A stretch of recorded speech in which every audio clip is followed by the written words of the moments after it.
Welcome back to the show. Today we are diving into a phenomenon that I think is incredibly common in the corporate hubs of India, specifically in places like Bengaluru or Gurgaon. It is the paradox of the promotion. You work hard, you hit your KPIs, you get that title change and a significant bump in pay, and suddenly your life transforms. But for some, that transformation is actually a trap. I am joined today by Nisha Iyer, a financial analyst from Bengaluru. Nisha, you have a stellar career trajectory, but you have come on the show today to talk about something that most people in your position would keep hidden. Thank you for being here. Thank you for having me, Sanchit. It is a bit surreal to be on this side of the microphone. As an analyst, I spend my entire day looking at spreadsheets and optimizing portfolios for other people, so the irony of my own situation is not lost on me. I think for a long time I viewed my life through the lens of a successful executive, the apartment, the car, the wardrobe, and I convinced myself that this was just the cost of doing business at a certain level. But when you actually stop to look at the numbers, the picture changes quite drastically. I want to start at the peak. Let us go back to that moment of the promotion. That high. You get the letter, the salary hike is substantial, and you feel like you have finally arrived. Walk me through that transition. What were the first few decisions you made once that new salary hit your bank account? It was an intoxicating feeling, honestly. I moved from a decent apartment to this luxury gated community in Whitefield. It had everything: the infinity pool, the gym, the concierge. I told myself that after years of grinding, I deserved a sanctuary. Then came the car. I leased a premium SUV because in my new circle, the car you drive is basically your business card. I started spending on high end gym memberships and a wardrobe that screamed executive. I wasn't just buying clothes, I was buying a version of myself that belonged in the boardroom. It sounds like you were building a brand, a professional persona. In your mind, were these expenses actually investments in your career, or was it more about the immediate gratification of the status? At the time, I absolutely framed it as an investment. I genuinely believed that if I looked the part, I would be perceived as more competent and authoritative. There is a certain psychology to it in the corporate world. If you look like a leader, people treat you like one. I figured the next promotion would be even bigger, and by then these costs would be a rounding error in my budget. I was essentially borrowing from a future version of myself that I assumed was guaranteed to exist. That is the dangerous part, the assumption of linearity. Let us move into what I call the leak. You have this higher income, but the lifestyle creep happened so fast that you didn't notice the margin disappearing. When did you first realize that the math wasn't adding up? It happened gradually, then all at once. I started noticing that I was relying on my credit cards for the smaller things, the weekend brunches, the designer accessories.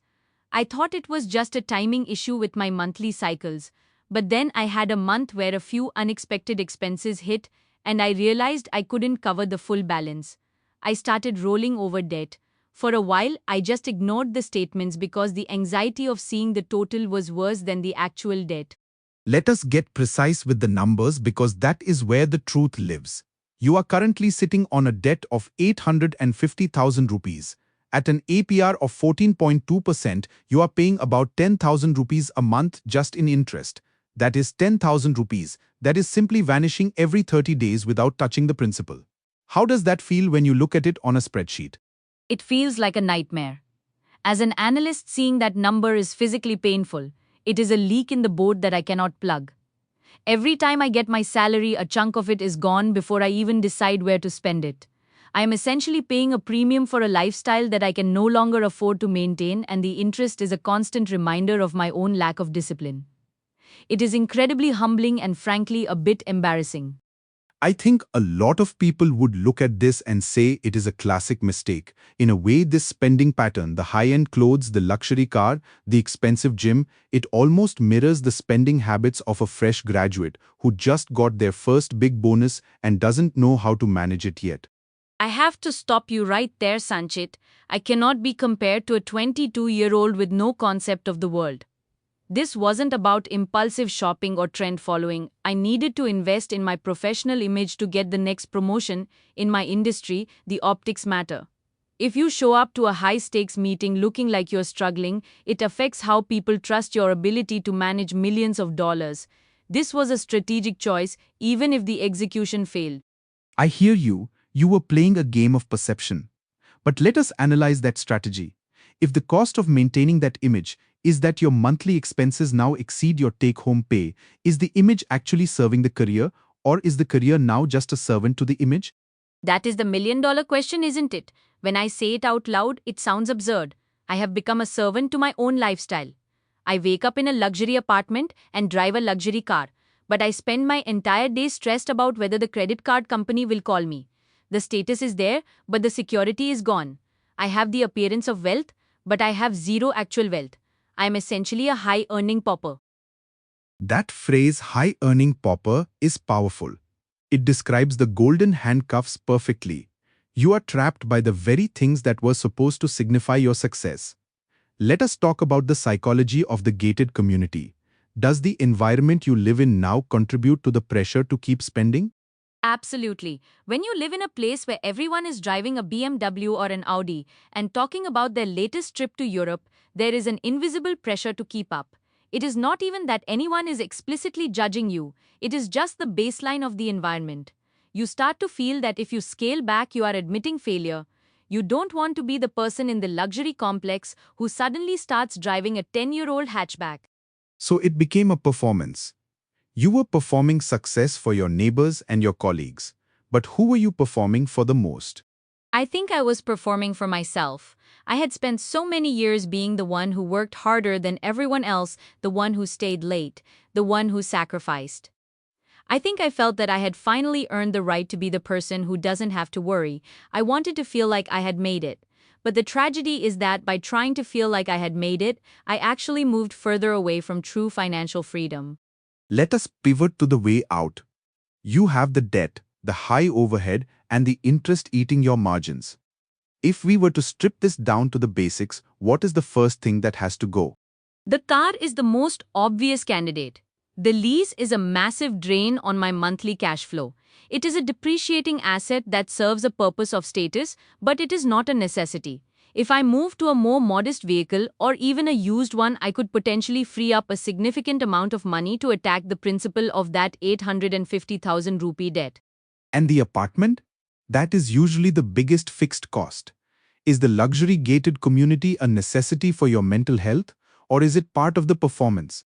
It is part of the performance. I love the amenities, but I do not need a concierge to tell me my package has arrived. Moving to a smaller, more affordable place would be a huge blow to my ego, but it would be a massive win for my balance sheet. The hardest part is the social aspect, the feeling of stepping down. But as an analyst, I know that a lean balance sheet is far more comforting than a fancy lobby. That is the shift, moving from valuing status to valuing solvency. If you cut the car and the apartment, how quickly could you wipe out that debt? If I can reduce my monthly overhead by 40 or 50,000 rupees, I could potentially clear the debt in less than 2 years, depending on how aggressively I pivot. I would stop the interest leak and actually start building a safety net. It would mean a few years of a very disciplined, almost austere lifestyle compared to where I am now. Do you think you have the mental fortitude to do that? To go from the peak of luxury back to a more modest existence while still working in that high-pressure environment? I think the panic I am feeling right now is a stronger motivator than the desire for status. The fear of a total financial collapse is finally outweighing the fear of what my colleagues will think. I have spent too long pretending. I think I am actually looking forward to the relief of not having to maintain the facade. There is a certain freedom in admitting you cannot afford something. I want to go back to the idea of the professional image. Do you think you will actually lose opportunities if you drive a simpler car or live in a modest apartment? In the beginning, I was convinced I would. But looking at the people I actually respect in my firm, the senior partners, the real power players, they are often the most understated. They do not need to shout their wealth because their expertise does the talking. I realized I was mimicking the middle management version of success, not the actual executive version. The real experts do not need a designer bag to prove they are smart. That is a profound realization. You were chasing a proxy for success rather than success itself. Exactly. I was treating my life like a marketing campaign instead of a financial plan. I focused on the branding and ignored the fundamentals. It is a lesson I will carry with me for the rest of my career. I would rather be a wealthy person who looks modest than a modest person who looks wealthy. Let us talk about the emotional toll when you are in this cycle where you are earning a high salary but still feeling broke. It creates a very specific kind of stress. How has this affected your mental health and your work performance? It created a constant background noise of anxiety. I would be in a meeting discussing a multi-million rupee project, and in the back of my mind, I would be calculating if I had enough in my account to cover the next automatic debit. It made me risk averse in a way that was unhealthy. I was terrified of making a mistake at work because I felt that my entire lifestyle was balanced on a knife's edge. One wrong move, one bad review, and the whole house of cards would collapse. That is the essence of the golden handcuffs. The more you earn, the more you feel you have to lose, which makes you more afraid, which ironically can hinder the very growth you are chasing. Yes, it is a vicious cycle. I was working harder not to grow but to maintain. There is a huge difference between working for progress and working for maintenance. When you work for maintenance, you are just running on a treadmill that keeps getting faster. If you could go back to the day you got that promotion with the knowledge you have now, what would you tell that version of Nisha? I would tell her to take a breath. I would tell her that the title change is a milestone, not a mandate to change her entire life. I would tell her to save 50% of the raise, first invest it, and then, and only then, look at how to improve her quality of life. I would tell her that the people who truly matter do not care about the brand of her shoes, and the people who do care are not the ones she should be trying to impress. That is a great rule of thumb. Save the raise first, live on the base. Now for the listeners who might be in a similar position, high earners who have fallen into the trap of lifestyle creep. What is the first step they should take today? Be honest with your numbers. Stop using the mental math that tells you everything will be fine next month. Open the statements, list every single debt, and calculate the interest you are paying. Once you see the actual cost of your status in terms of interest payments, the luxury starts to look a lot less attractive. The numbers do not lie even when we try to lie to ourselves. And the emotional hurdle? How do they handle the feeling of stepping down? You have to redefine what success looks like. Success is not a luxury SUV. Success is a high net worth and a low stress level. You have to find pride in the discipline of scaling back. There is a secret power in being the person who earns a lot but spends a little. It gives you a level of freedom and agility that no designer wardrobe can ever provide. I love that. The power of the understated. Let us look at your debt again, 850,000. If you start this process tomorrow, how does the timeline change your outlook on the next 2 years? It turns the next 2 years from a period of dread into a period of recovery. Instead of wondering when the bubble will burst, I will know exactly when the debt will be gone. There is a massive psychological difference between being a victim of your circumstances and being the architect of your recovery. I am choosing to trade a bit of current comfort for permanent peace of mind. You mentioned earlier that you felt like a high-earning pauper. Do you think that experience, as painful as it is, has actually made you a better financial analyst? Without a doubt, I used to look at clients' portfolios purely from a mathematical perspective. Now I understand the behavioral side of money. I understand how ego, social pressure, and the desire for validation can override even the most logical financial plan. I can now empathize with the human struggle behind the numbers, which I think makes me far more effective at my job. It is the difference between knowing the theory and living the practice. You have essentially gone through a crash course in behavioral finance. A very expensive crash course, Sanchit, but I suppose that is the tuition fee for this particular lesson in humility. I think many of us have paid a similar tuition fee in different ways. Nisha, thank you for being so open about this. It takes a lot of courage to admit that the image of success was actually a burden. Thank you for the space to talk about it. It feels like a weight has been lifted just by saying it all out loud. For everyone listening, remember that wealth is what you don't see. It is the cars not bought, the apartments not upgraded, and the peace of mind that comes from owning your life rather than your life owning you. This has been a deep dive into the golden handcuffs. We will be back next week with another story of financial psychology. Until then, keep your margins wide and your egos small.